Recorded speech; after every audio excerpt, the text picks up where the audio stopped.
Is one step closer to choosing its new superintendent. Thanks for joining us, everyone. I'm Johnette Magner.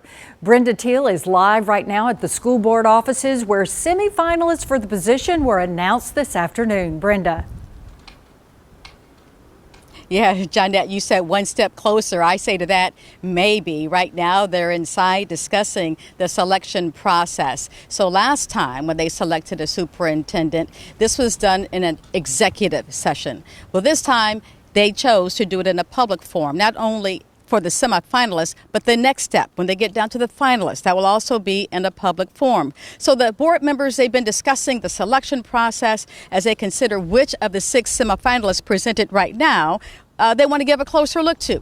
So they spent the last hour listening to recorded video interviews from the candidates. They also had additional questions for the search firm, McPherson and Jacobson, about their vetting process.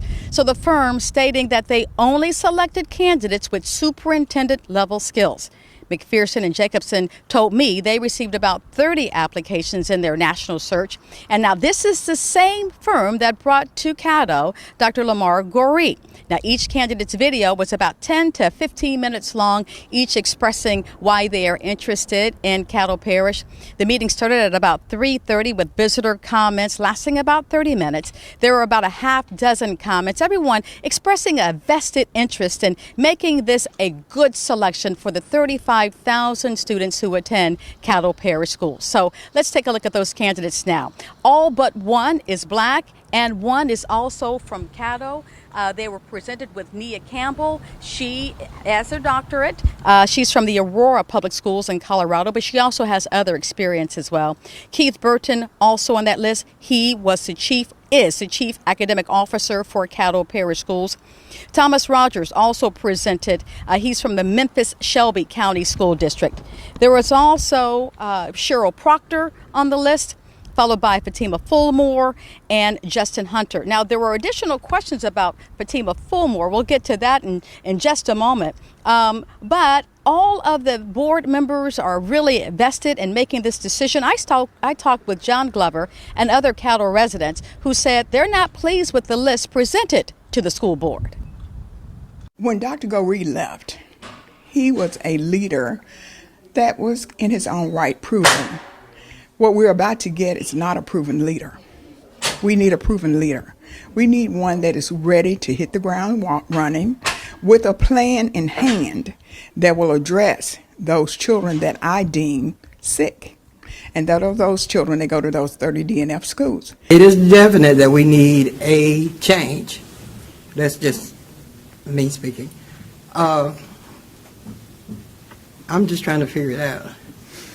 Now, I know that we feel good and we're comfortable with what we have at home, and that's real good. But we have to also think about what we're looking for in the future with our children, because right now we are a few steps behind the children. Okay, I also mentioned there was additional discussion about Dr. Fatima Fulmore from the New Orleans area. The primary concern was her experience with charter schools in that area. So the board is expected to choose the finalists at today's meeting. But again, when I stepped out, there was still some discussion around that, how it would take place. Right now, the interviews are scheduled to begin on September 11th at 8:30 in the morning. Again, that would be a public session. I will, of course, have an update for you tonight on KTBS 3 News at 9 and at 10. I'm Brenda Teal reporting live in Caddo Parish. All right. Thank you, Brenda. A very big decision they have ahead of them.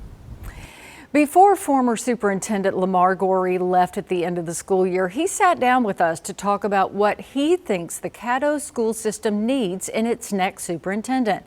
Goree served as superintendent for 10 years, which is much longer than the national average of 3 years. Goree hopes that the new superintendent will stay the course in the areas where they've made major gains, such as literacy and graduation rates. As I think about what the future looks like and what I'd like to see, I think about a system that really continues to build on the work. And I'm not saying it has to be the same work, but that continues to acknowledge those things that worked well and continue to build on that. To see the entire interview with the superintendent, you can watch our Education Checkup podcast. Just go to ktbs.com/podcast.